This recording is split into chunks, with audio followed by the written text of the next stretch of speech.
Hola, ¿cómo están? Bueno, acá estoy preparado para hacer este video en el que vamos a hablar de la sexualidad de las plantas, ¿sí? Vamos a hablar de lo que es la multiplicación de las plantas por la vía sexual.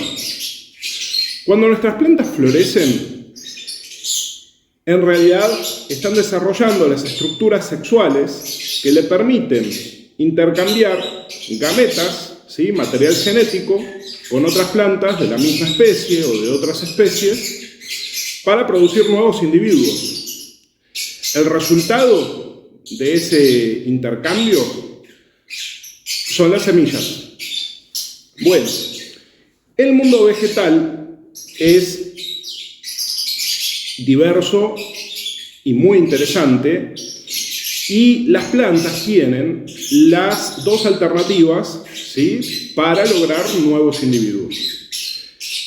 La vía sexual es la forma en la que las plantas, por este medio que yo les voy a explicar, pueden generar individuos diferentes a sus progenitores, a sus plantas madre.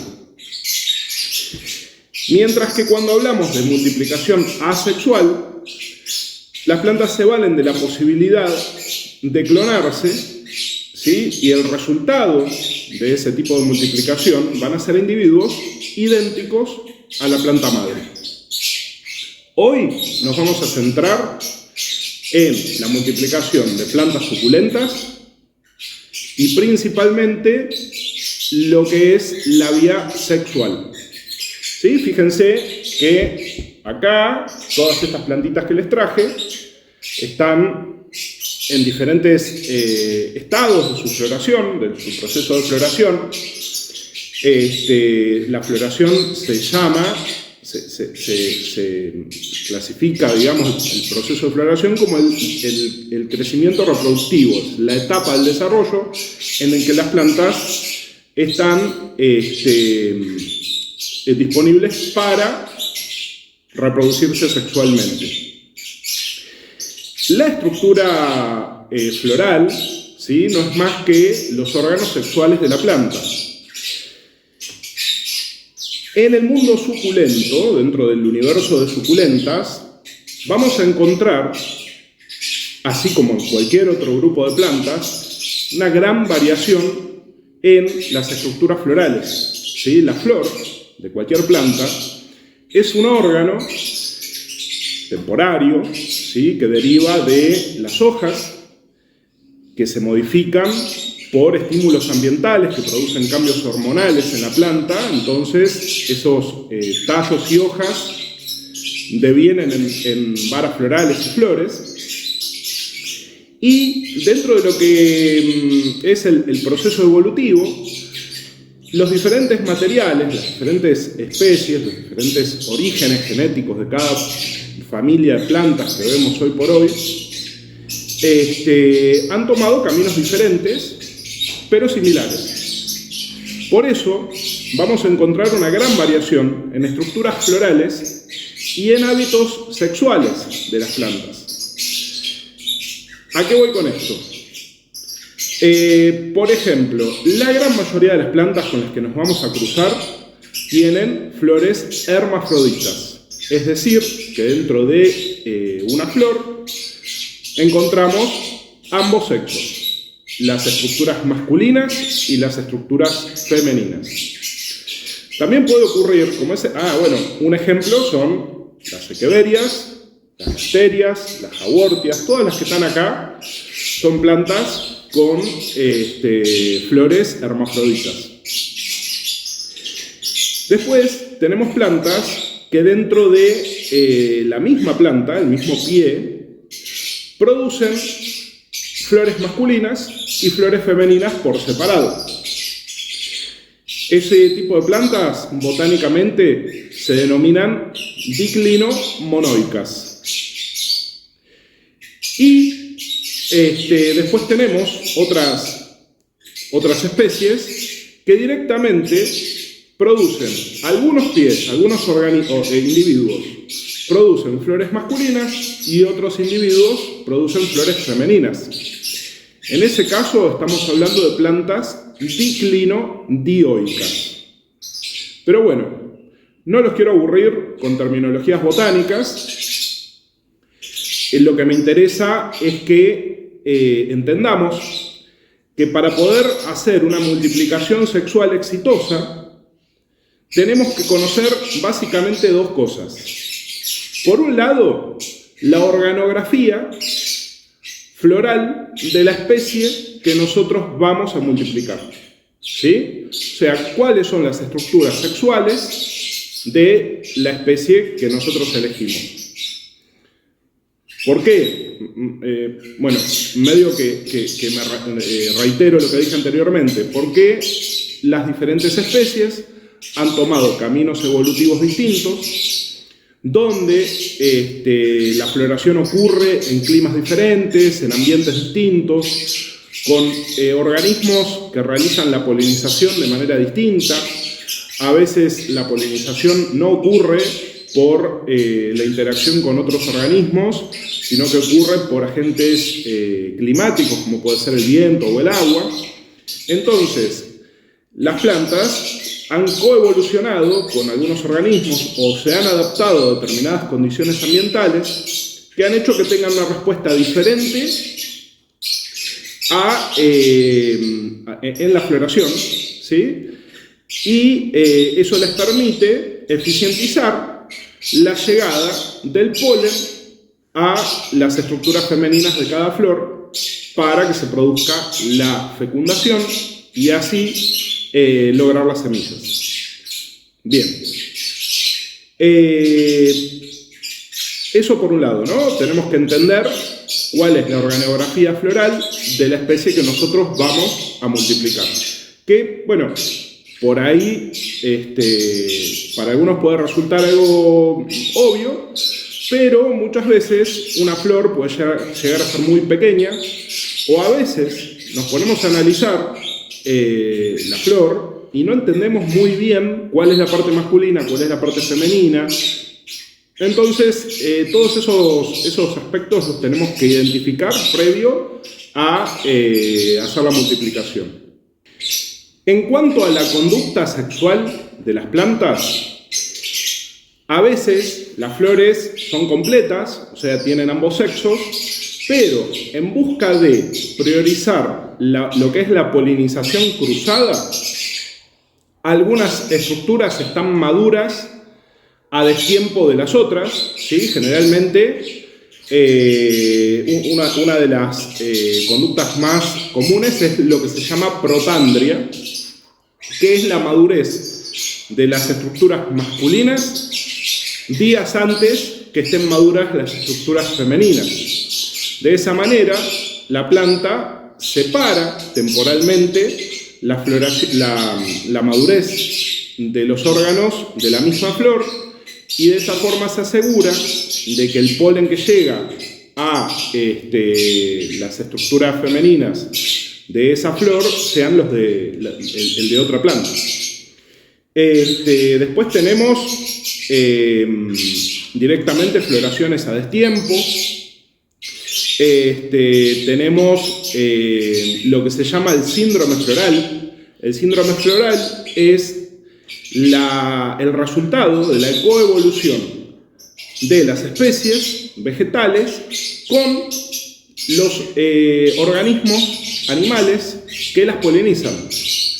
De esa manera logran asegurarse determinado insecto o ave o grupo de insectos o aves que les traen el polen de lejos, ¿sí? Mucho más lejos de lo que podría traer los factores ambientales, y así lograr la polinización cruzada.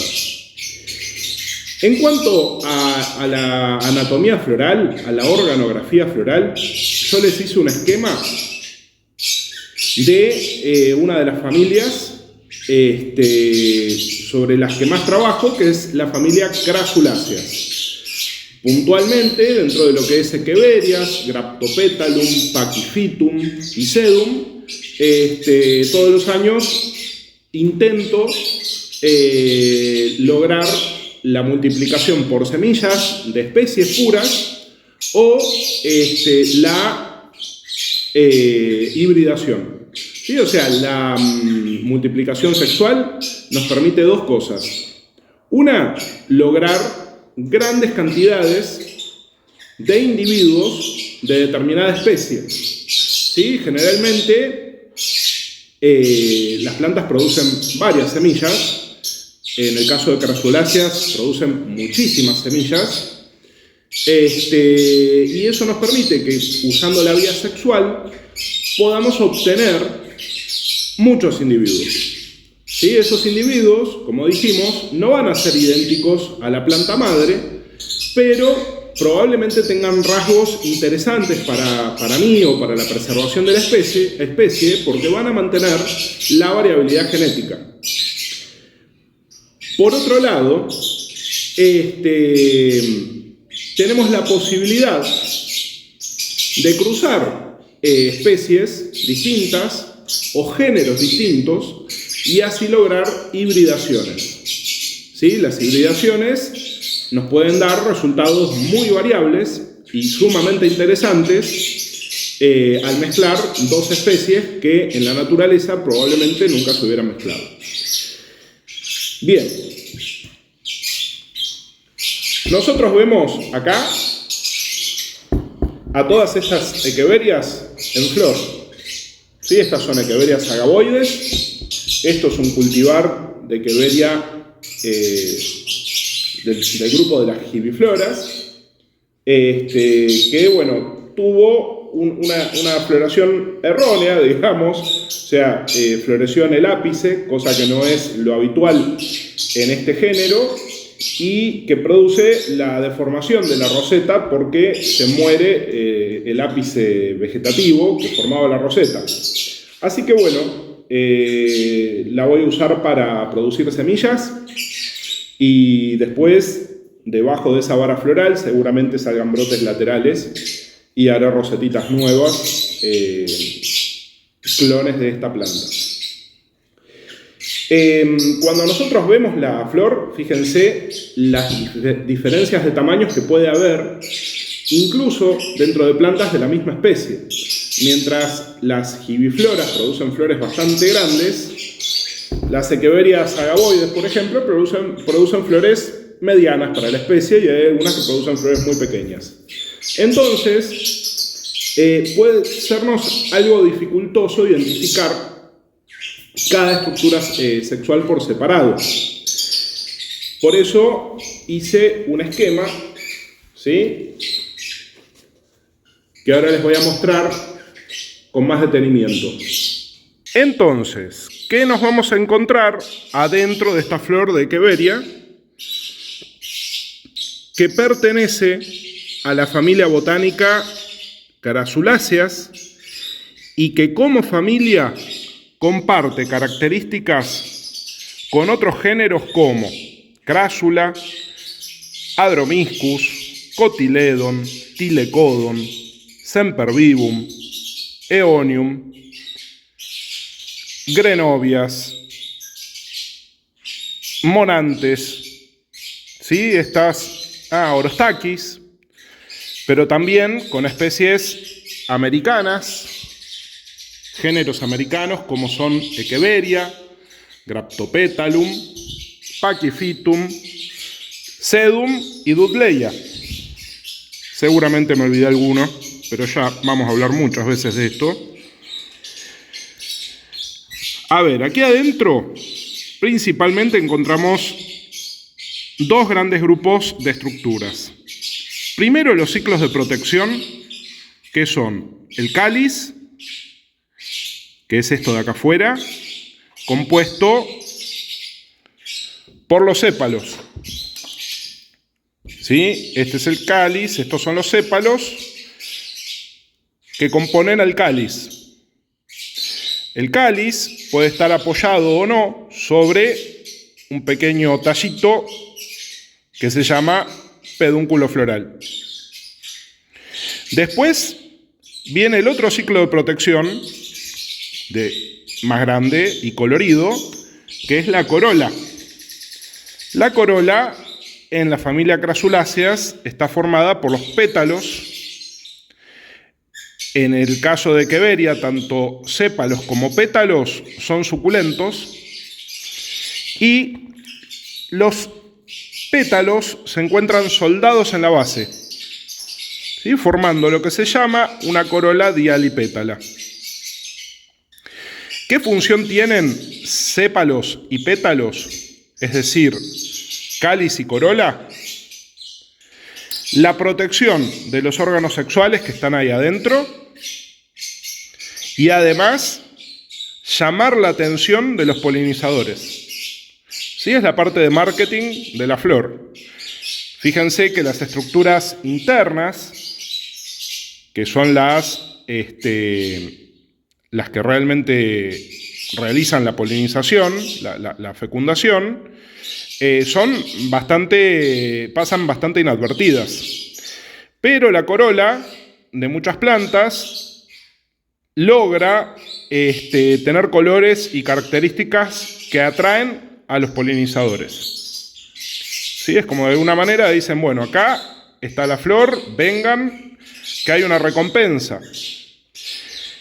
Esa recompensa en muchas de las especies puede ser el polen o pueden ser el néctar, que se producen nectarios que generalmente están por acá abajo. Es lo que ofrece la flor para atraer a los polinizadores. En el caso de Queverias y otras crasuláceas, las flores generalmente son amarillas, rojas, color coral. Y esos colores son el síndrome floral, que me dice que la polinización es realizada por insectos y por algunas aves. Más allá de eso, la corola protege a las estructuras florales del frío, del viento, de la resequedad que puede producir el ambiente semiárido, de varias cosas. Entonces, la parte masculina de la flor está compuesta por el androceo, que lo componen los estambres, que son estas estructuras, que en la punta tienen las anteras, que cuando están listas, maduras, se abren y liberan el polen.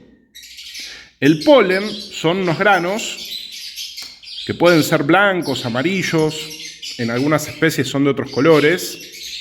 Por ejemplo, acá tienen el polen bien evidente de este Cumara, ex Aloe variegata, ahora Cumara variegata. ¿Sí? Es eso amarillito. Y por otro lado tiene las estructuras femeninas, compuestas por lo que se llama el gineceo, que está compuesto a su vez por los ovarios, que en el caso de crasuláceas están separados, son cada uno de estos cuernitos separados y que lo conforman como un ovario dialicarpelar. El ovario está compuesto en el ápice por el estigma. Esta parte es la que recibe el grano de polen, los granos de polen, cuando se encuentra receptiva. Cuando me doy cuenta de que el estigma está receptivo para recibir el polen, se desarrolla una pequeña gotita de fluido estigmático que tiene el aspecto de néctar y que le da brillo a la parte interna de la flor. Acá, a ver si logro mostrarlo, pero ahí en los cuernitos se ve cierto brillo, lo que me dice que esta flor está receptiva para recibir el polen.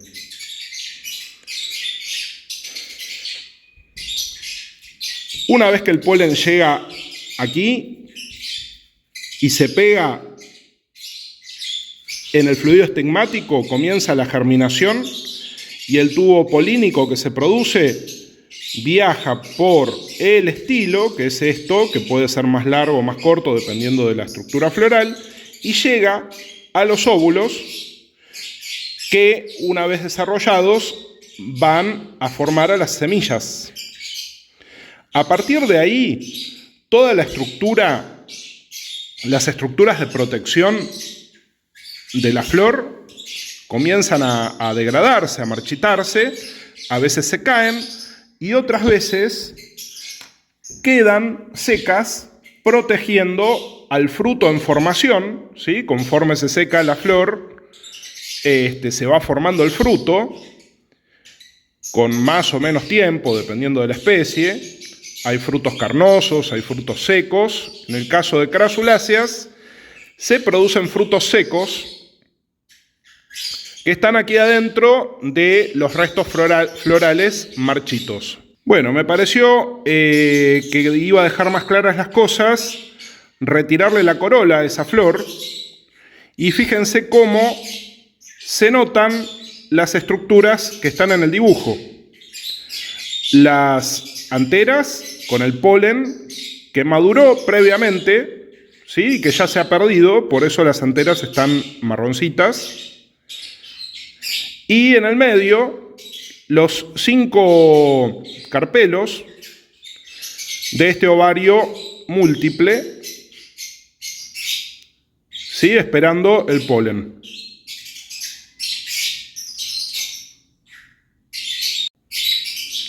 Luego del proceso de maduración, podemos cosechar los frutos que van a ser esto, ¿sí? Algo muy pequeño. A esto le tenemos que retirar todos los restos florales secos para tratar de aislar las semillas, que en el caso de crasuláceas son muy pequeñas. Bueno, aquí tenemos 2 frutos a los que se le retiraron los restos florales. ¿Sí? Todo esto son desechos que no me interesan, y lo que me quedan son estas pequeñas estructuras que, cuanto más gorditas las veo, más chances tengo de que tengan buena cantidad de semillas viables en su interior. Cuando las abro, dejo caer el contenido arriba de un papelito, y fíjense, todo eso diminuto que vemos ahí, de color café, son las semillas. Son muy, muy pequeñas. Comparémoslas con la punta del lápiz.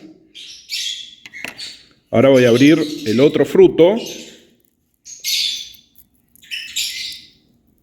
Estas semillas están un poco más grandecitas, ¿sí? Son de 2 especies distintas. Esas son mis semillas. Ese es el resultado. Todo lo que yo haga para limpiar y tratar de quedarme únicamente con semillas me va a permitir una mejor sanidad en el almácigo, ¿sí? Todo lo que es restos orgánicos, como los restos florales o semillas vanas que quedan en el almácigo, una vez que haya humedad y calor, puede producir inóculos de honguitos y otros patógenos. Así que lo ideal es limpiarlo lo mejor posible, y lo vamos a hacer, por el tamaño de semillas, con un colador de malla fina. ¿Sí? Pongo los restos florales ahí, o sea, rompo los frutos, y después de cernir me quedo con las semillitas solas. Esto lo voy a guardar. Si todavía no se me dan las condiciones para siembra, lo ideal es sembrar de inmediato. Pero si las condiciones todavía no se dan, o todavía no puedo sembrar por una cuestión operativa, las voy a guardar en sobrecitos de papel en un lugar fresco y seco. Entonces, de las flores jóvenes, que van a tener el polen maduro antes, voy a sacar con un pincelito, si es posible de pelo, el polen, que espero poder enfocar. A A ver aquí. ¿Ven? El polvito blanco. Esta no tenía tanto, así que no es muy perceptible, pero está. Y se lo vamos a llevar a las flores más maduras de otra planta y se lo vamos a colocar sobre las gotitas de fluido estigmático para que se peguen. Un problema, ¿ven? Ahí quedó el polen pegado.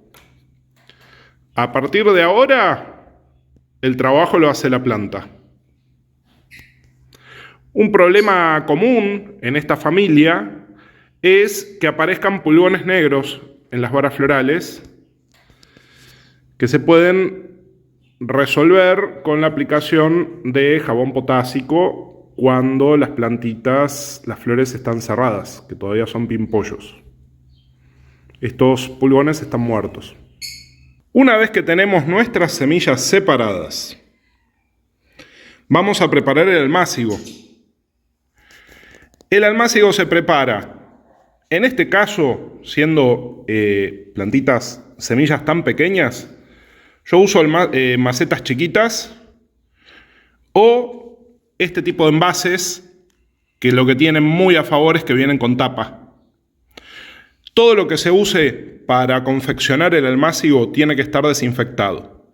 Los envases se meten en agua con lavandina y el sustrato se hornea con horno máximo por lo menos media hora. ¿Sí? También lo pueden meter en alguna olla de hierro con tapa para que se genere vapor y bueno, desinfecte.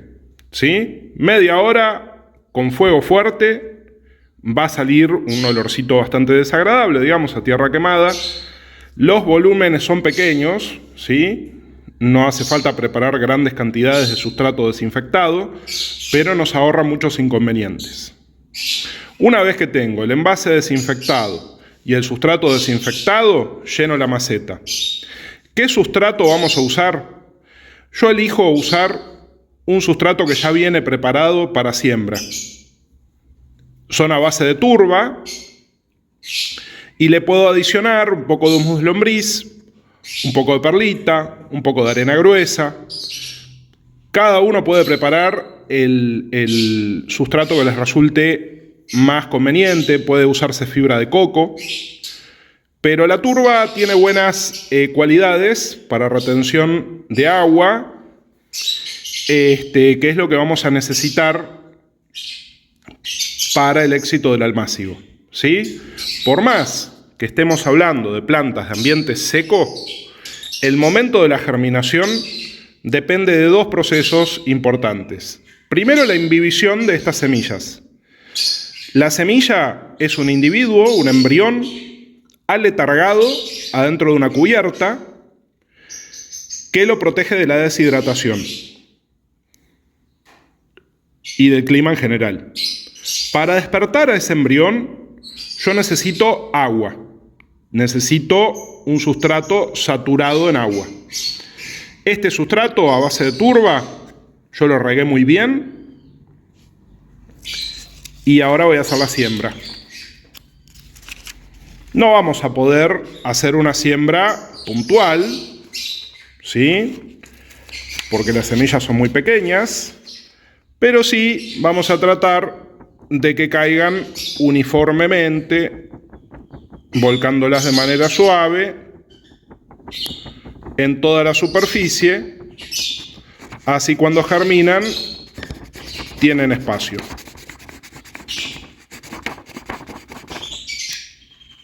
Nos aseguramos de que caigan todas las semillitas y esa fue toda la siembra. A partir de ahora yo puedo tapar o puedo pulverizar diariamente agua para asegurarnos un alto nivel de humedad en el sustrato. Estas semillas son tan pequeñas que no las tapo. Con las pulverizaciones ya se van a acomodar adentro de los poros del sustrato y van a tener la humedad necesaria. ¿sí? Al cabo de 15, 20 días, dependiendo de las condiciones ambientales, de las que ahora vamos a hablar, porque todavía no hablamos de temperatura. Si las condiciones son adecuadas, en 15, 20 días voy a empezar a notar los cotiledones, que son las 2 primeras hojitas, y con el tiempo van a empezar a desarrollarse las plántulas en un proceso bastante lento que nos va a cultivar la paciencia y el respeto por estas especies. Después de algunos meses vamos a lograr plantitas ya con sus hojas definitivas, que empiezan a tener el aspecto de rosetas.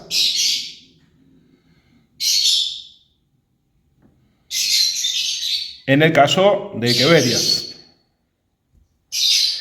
Y acá les voy a mostrar otros almácigos de otras especies. Ya iremos teniendo oportunidad de hablar de otras siembras, pero quería arrancar con esta. Por ejemplo, estas son una siembra de Pleiospilus Nelly, el cultivar de hojas moradas. ¿Sí? Esta es la planta madre que produjo la semilla sola, ¿sí? En este caso se autofecundó. Acá tiene un fruto para la próxima siembra, pero del fruto anterior pude obtener estas plantitas que muestran los 2 cotiledones verdes y el primer par de hojas coloreado. Miren qué bárbaro. Bueno, eso es una plumita de mis agapornis. Por acá tenemos algo muy interesante, que es el cruzamiento de un agave Victoria Reginae por una manfreda, ex manfreda, ahora también son agaves, que es una planta con manchitas moradas en la hoja. Volviendo a lo que es la conducta sexual de las plantas, lograr acá en Buenos Aires semillas de agaves es como un acontecimiento, porque los agaves tienen una sola floración después de muchos años de crecimiento vegetativo. ¿Sí? Mi agave Victoria Reginae creció por 20 años, dio una vara floral enorme, que ahora les voy a mostrar en fotos, y tuve la suerte de que en coincidencia con la floración del agave Victoria había una manfreda floreciendo y pude polinizarlas, porque son autoestériles, o sea, en este caso no pasaría como con el Pleiospilus, que formó semillas sin haber otro individuo en flor, sino que necesitan la polinización cruzada. Entonces, estos individuos son híbridos entre agave Victoria Reginae y una manfreda que no tengo identificada. Después les muestro acá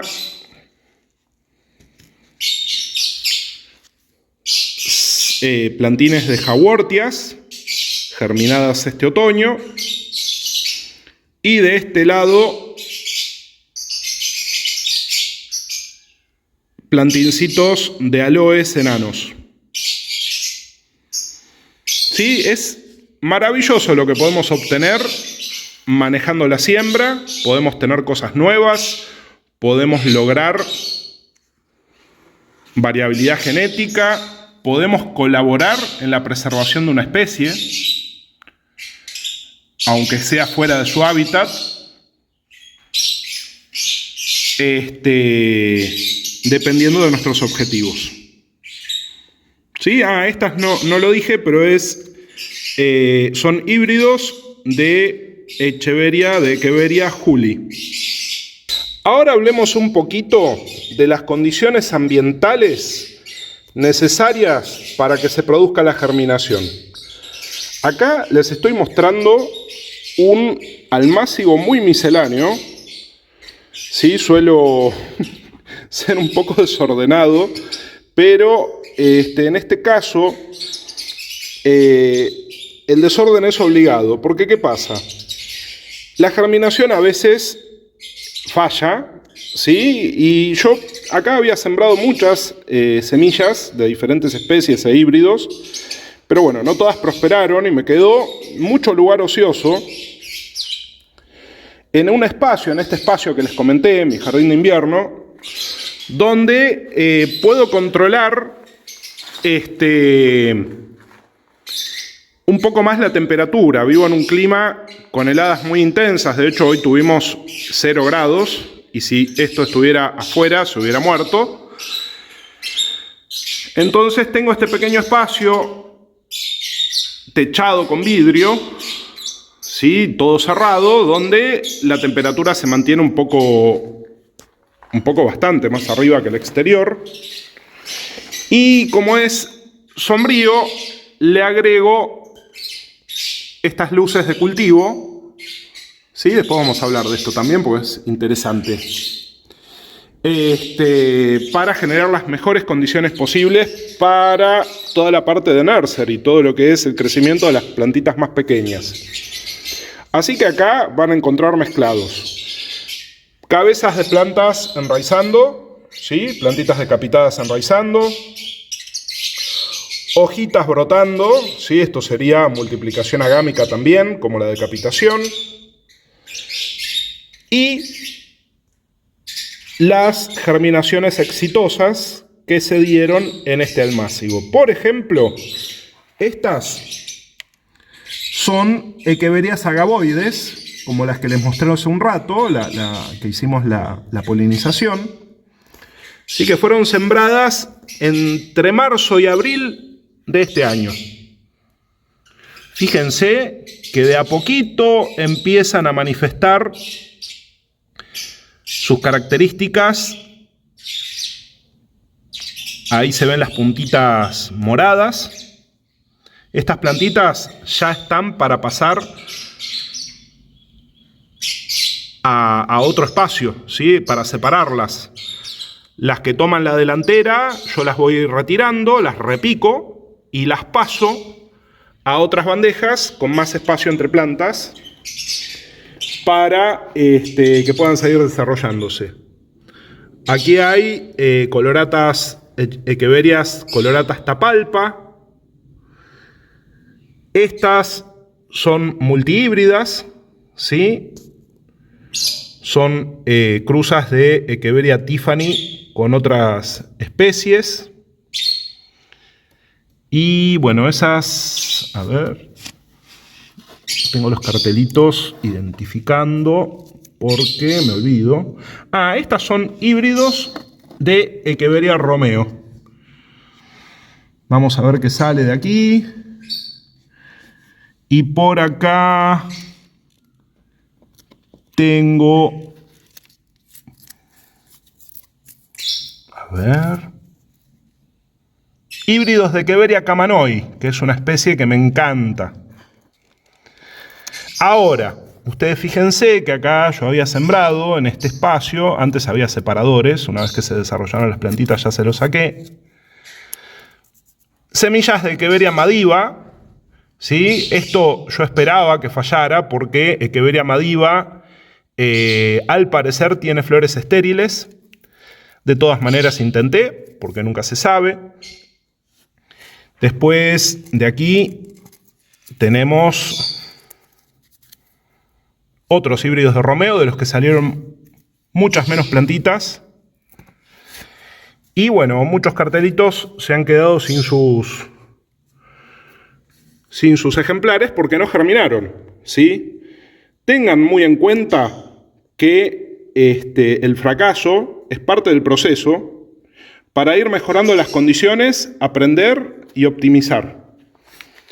La primera vez que yo sembré, logré muy pocas plántulas y se me murieron todas. Pero hay que seguir, hay que mejorar. Yo en ese momento no sabía de unas mosquitas negras, ¿sí? Que viven en ambientes húmedos, que andaban por ahí. Estas poquitas que salieron son híbridos de Red Edge por cuspidata.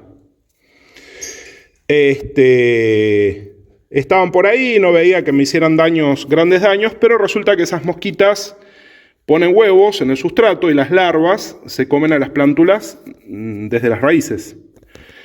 Así que bueno, ahí aprendí que si bien el manejo de nuestro jardín tiende a la sustentabilidad, en el almácigo hay que trabajar sobre seguro. Total, son volúmenes muy pequeños de sustrato que desinfecto. Y si veo apariciones de síntomas de hongos, aplico un fungicida. Y si aparecen mosquitas, aplico jabón potásico que las controla de manera orgánica. Hemos visto la organografía floral, hemos hablado de el comportamiento sexual, hemos cosechado semillas, hemos sembrado un almácigo y hasta ahí la semilla necesita de la humedad para poder germinar. La imbibición es la primera etapa del proceso germinativo. ¿Sí? La semilla es una estructura, imagínensela como una cápsula del tiempo, donde el embrión, la futura plantita, tiene una reserva de nutrientes que le deja la planta madre, que es el endosperma, y el embrión y el endosperma están cubiertos a su vez por una cubierta que es el tegumento. Ese tegumento se empieza a ablandar con el agua empieza a ingresar y todas las estructuras que estaban deshidratadas adentro de la semilla se hidratan y empieza a ocurrir diferentes procesos metabólicos que hacen que el embrión empiece a crecer, se despierte, produzca hormonas que hacen que el endosperma se empiece a degradar y los nutrientes que salen del endosperma vayan al embrión. ¿Sí? De esa manera el embrión comienza a crecer a expensas de las reservas que le dejó la planta madre y sale primero la radícula, después la plúmula, que es la primera parte de tallo que va a tener la planta en toda su vida. Y una vez que los cotiledones, el primer par de hojitas, logran llegar a la luz, la planta ya empieza a fotosintetizar y se genera su propio alimento. ¿Sí? De manera que ahí es como que se independiza. Muchas veces los restos de la semilla siguen activos, la planta sigue aprovechando el endosperma, o como en el caso de estos plantines de agave, tienen los restos del tegumento, esas manchitas negras, esas cascaritas negras que le han quedado desde el verano pasado. Yo no se las saco porque, bueno, me gusta que sigan su proceso natural. Ahora bien, más allá de la imbibición, que es un proceso físico en el que por medio del movimiento del agua por los poros de la semilla ingresa al interior del endosperma e hidrata el endosperma y el embrión, ahí inmediatamente y solapados comienza a ser muy necesaria otras condiciones, ¿sí? Como la temperatura y el tipo de luz que recibe la semilla en ese momento. Lo más importante es la temperatura. Cada especie tiene un rango de temperaturas óptima en la que la germinación se produce en menor tiempo y con mayor éxito. ¿Sí? Hay un rango de temperaturas óptimas en el que la semilla logra la germinación más velozmente. Además de conocer la organografía floral, además de conocer la conducta sexual de nuestras plantas, además de hacer la polinización, de desinfectar y de sembrar, nosotros tenemos que primero, antes de sembrar, averiguar cuál es esa temperatura óptima para la germinación y proveérsela a la semilla, porque si no se dan las temperaturas correctas, la germinación puede fracasar o puede ser muy lenta, ¿sí? El periodo de plántula es un momento bastante sensible para la planta, porque todavía no tiene desarrolladas las defensas, las protecciones que tiene naturalmente. La epidermis es muy finita. En el caso de plantas suculentas todavía no ha desarrollado suculencia, porque es una planta chiquitita. O si la tiene, es una suculencia muy pequeña, una reserva de agua muy pequeña. Así que lo que tenemos que buscar es que la germinación y el desarrollo de la plántula se dé lo más rápido posible. Entonces, importantísimo es que averigüemos cuál es el rango de temperaturas óptimas para la germinación de cada especie. Yo sé que para la germinación de Echeverias el rango óptimo está entre los 18 y los 22 grados. ¿Sí? Más o menos en esas temperaturas, las Echeverias, si las semillas son viables, si no fallé en la desinfección del sustrato, y si las mantengo hidratadas, bien hidratadas, la germinación va a ocurrir en el menor tiempo posible. Y en esta especie, en este género, en la mayoría de los casos, ese proceso se da, como les decía, entre 15 y 20 días. ¿Sí? Es una germinación que se da en un proceso, en un periodo bastante largo. Así que, nada, tratar de optimizar. Si la siembra la voy a hacer con las temperaturas naturales, las temperaturas que tengo en mi casa en condiciones normales, me voy a fijar en qué época voy a poder asegurarme 15-20 días con temperaturas entre 18 y 22 grados. En mi caso, acá, esas condiciones se me dan en el otoño, ¿sí? Porque tenemos un otoño dentro de todo estable, la primavera es bastante compleja, bastante variable, tenemos días de mucho frío, días de mucho calor, entonces pueden haber fallas. El verano es muy caluroso, el invierno es muy frío. Así que llegué a la conclusión de que el mayor éxito lo obtengo entre finales de marzo y principios de abril, sembrando entre finales de marzo y principios de abril. El resto del invierno, ¿sí? Las plantas las pasan acá adentro protegidas del frío, pero ya están germinadas, ¿sí? Entonces, si las temperaturas bajan, las plantitas a lo sumo dejan de crecer y retoman el crecimiento una vez que suben las temperaturas. Ahora bien, tenemos la posibilidad de armar un germinador. ¿Sí? Un germinador es un cubículo, un espacio en el que agrego lámparas o puedo usar resistencias para lograr la temperatura que necesito. En mi caso yo no lo uso, tendría que armarme uno. En viveros grandes hay habitaciones enteras con las condiciones para la germinación, entonces la germinación se puede hacer todo el año, e incluso el crecimiento de las plantitas en sus primeros meses, ¿sí? Así que bueno, en algún momento vamos a armar un germinador y lo vamos a compartir con ustedes en el canal, pero por ahora les comento esto: averigüen cuáles son las temperaturas óptimas para la germinación de las especies que van a sembrar, porque por ejemplo, para los Pleiospilos, la siembra era mejor hacerla en verano, ¿sí? Porque le gusta más calor, al igual que los agaves, ¿sí? Aloes y jawortias germinan a una temperatura muy similar que las Echeverias. Estas semillitas de Echeveria juli híbridas las sembré en pleno invierno porque tenía muy pocas semillas y tenía miedo de perderlas o de que se arruinaran en la conservación. Así que me arriesgué y la sembré inmediatamente en junio, con mucho frío.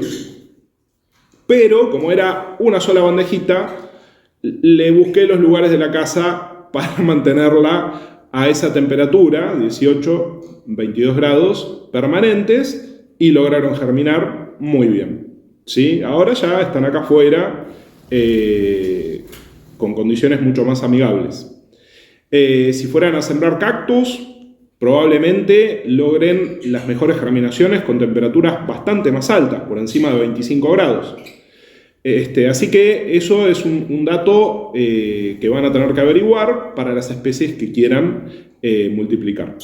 Así que como resumen, averiguar la anatomía floral, el comportamiento sexual y el rango de temperaturas óptimas para la germinación es así como el secreto para lograr semillas viables y germinaciones exitosas. Bueno, ahora les voy a mostrar los resultados de este trabajo, ¿sí? Porque lo fascinante de esto es que podemos lograr cosas nuevas a partir de la hibridación, ¿sí? Así que les voy a mostrar algunas de mis híbridos favoritos. Y bueno, en este lío de bandejas hago la multiplicación de híbridos míos y de especies y de otros híbridos. Y puntualmente aquí les quería mostrar un ejemplo de una bandeja con plantines ya más desarrollados, que han sido trasplantados, repicados, con más espacio para permitirles el desarrollo. ¿Sí? Estas puntualmente son un híbrido de Echeveria colorata por un cultivar de Echeveria derenbergi que se llama Captain High. Después vamos a hablar bien de qué se trata el concepto de cultivar.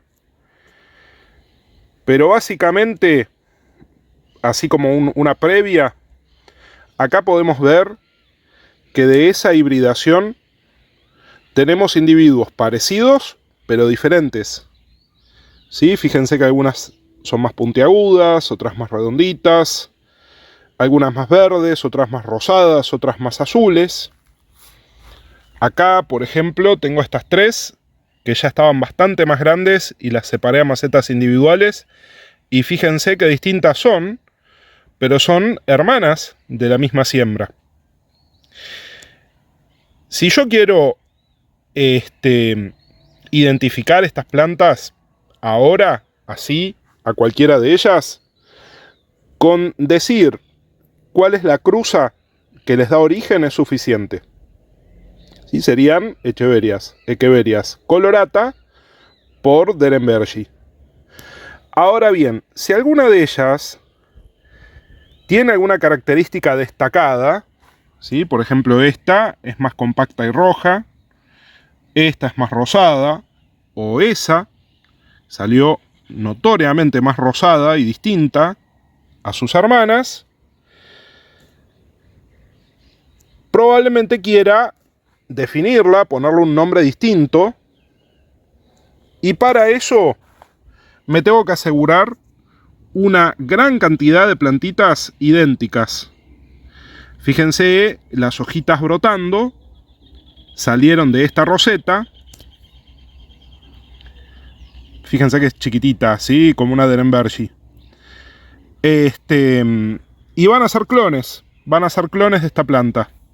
Una vez que haya un pool de plantas considerable que salgan al mercado, a esos clones de esta plantita en particular, les voy a poder poner un nombre de fantasía, el que a mí se me ocurra y que no se repita con otros cultivares que se conozcan en el mundo.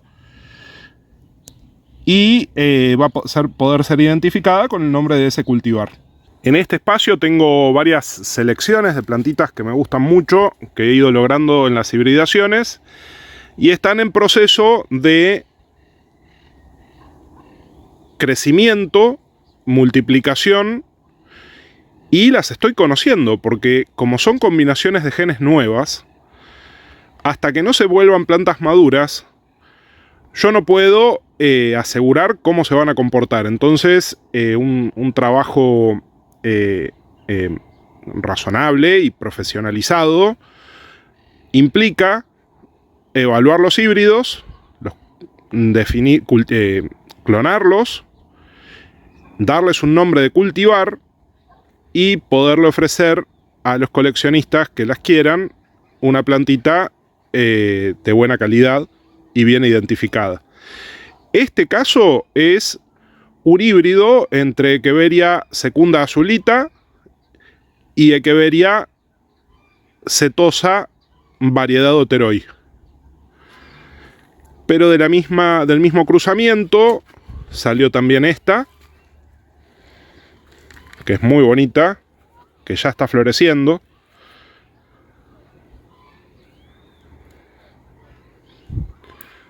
Y también salió esta pequeña con hojas onduladas de acá.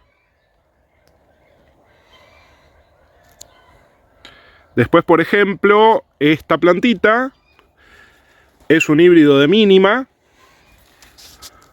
¿sí? Al que no le pude identificar bien los parentales, se me mezcló. Pero realmente es una planta destacada. Esta planta en invierno era tan rosada como los hijuelos de abajo. Estos son los primeros 3 clones que pude lograr de esta planta. Y bueno, está en proceso, ¿sí? Para poder constituirse como un cultivar.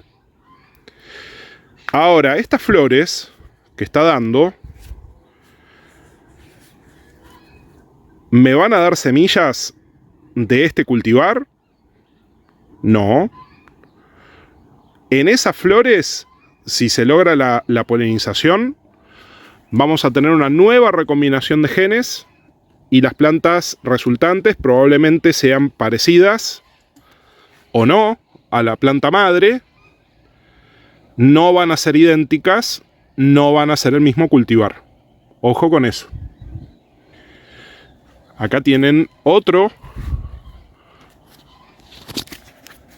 planta que a mí me encanta cómo salió. Esta se trata de un multihíbrido, ¿sí? Donde crucé a la Echeveria San Luis, que de por sí es un híbrido. Es una plantita gris medio celeste, muy bonita. Y la crucé por este híbrido de Echeveria Raindrops por Parva. Raindrops por Parva ya es un multihíbrido, ¿sí? Porque la Echeveria Raindrops es un híbrido, la Echeveria Parva es otro híbrido y San Luis es otro híbrido. Así que los genes de todas esas especies que han formado esos híbridos en algún momento se han recombinado y generaron esta nueva planta. Sus hermanas de siembra, la gran mayoría, no tenía verrugas, no tenía carúnculas. Esta logró unas carúnculas muy lindas, además de ese color tan particular en la hoja y sobre una base celeste como la de San Luis. Acá tenemos un híbrido de mínima por Purpusorum, al igual que estas. Acá tenemos diferentes híbridos. Acá sacamos una maleza de Echeveria Gaboides. Estas son otras mínimas por Purpusorum. Estas 3 son clones, son idénticas. Y cuando haya suficientes plantas, irán saliendo al mercado. En invierno se pone bien azul con el frío. Estas son Echeverias laui puras. Esta es una especie que realmente vale la pena multiplicar y lograr semillas puras de esta especie. Cuando estas 3, que son distintas genéticamente, son individuos distintos, no son clones, florezcan, yo me voy a encargar de producir semillas puras y van a ser Echeverias laui con la variabilidad genética que pueda lograr de combinar estas 3 plantitas. Esta es una Sedeveria. Y ahora les muestro más. Acá, además de los yuyitos, tenemos diferentes híbridos de Echeveria agavoides con colorata. Estoy aprovechando a drenarla porque anoche llovió con viento y se saturó demasiado de agua la bandeja. Se ve que están habiendo problemas de drenaje que tengo que corregir.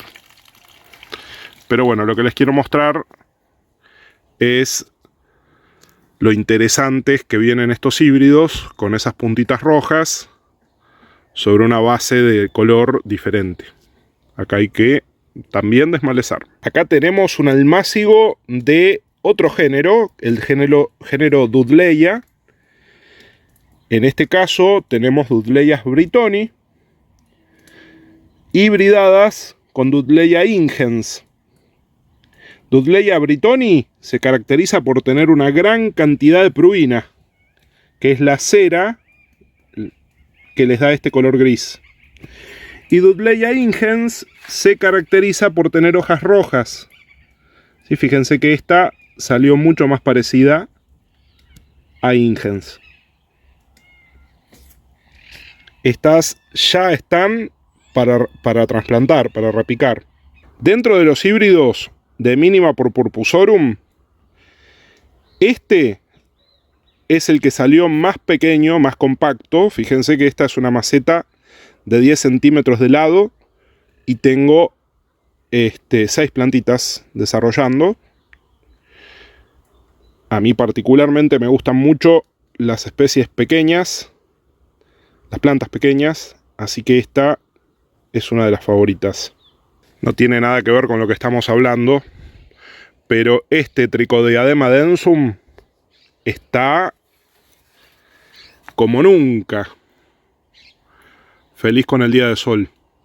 Otro híbrido al que le tengo mucha fe es esta que hice el año pasado entre Echeveria colorata y Echeveria elegans, que es el eringi, que ya está empezando a florecer.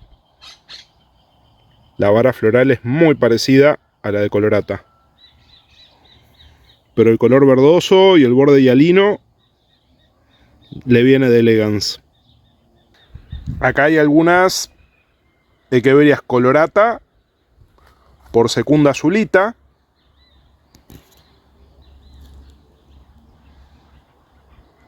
que logran un color único.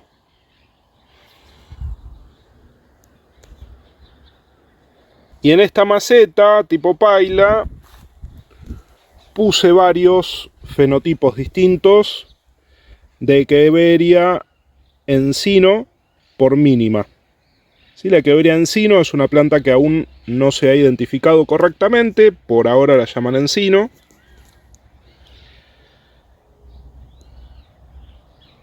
Pero de cruzamiento con Echeveria Minima logré estas plantitas, todas con alguna diferencia interesante. Esta es una hermosa ejemplar de Echeveria colorata por Setosa oteroi, que está resultando de crecimiento bastante lento y que, bueno, saqué algunas hojitas a ver si puedo lograr clones. Ya plantitas más grandes, tenemos aquí diferentes híbridos de coloratas con agavoides.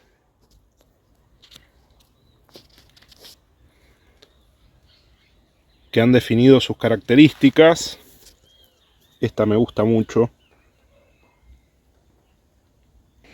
En esta bandeja tengo varias cabecitas que voy clonando de esta forma tan chiquitita de Echeveria Minima por Shikifukubini, que es un híbrido que ya tiene un par de años acá en casa, pero no todas tienen el mismo ritmo de crecimiento. ¿Sí? Estas se vienen tomando su tiempo y yo se los respeto.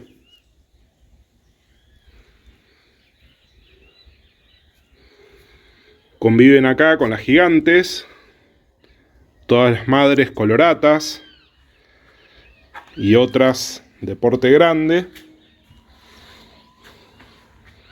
Este, por ejemplo, es un híbrido hecho hace 2 o 3 años de Queveria laulinsa por Kamanoy.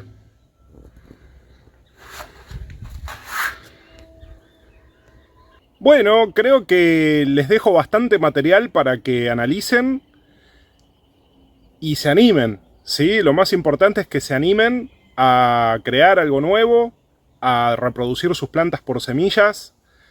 Tengan en cuenta que es la oportunidad que nos da la naturaleza para crear algo nuevo, para tener la chance de encontrar alguna joyita, digamos, dentro de la combinación de los genes, y de preservar, ¿sí? Estamos en una época hermosa para empezar, ¿sí? Acá en septiembre arrancan las floraciones de prácticamente todas las especies, así que tienen para elegir. Traten de empezar, si recién empiezan, con pocas combinaciones.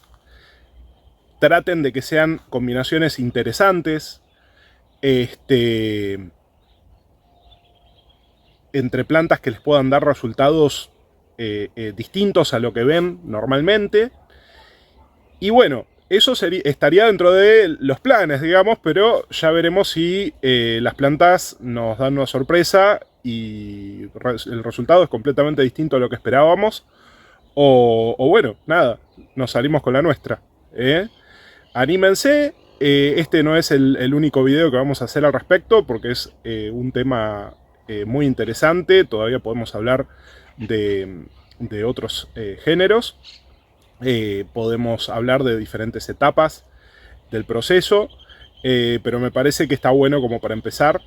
Y nada, esperamos sus consultas y en todo lo que los podamos orientar, cuenten con nosotros, ¿sí? Gracias por estar, un abrazo grande, hasta el próximo video.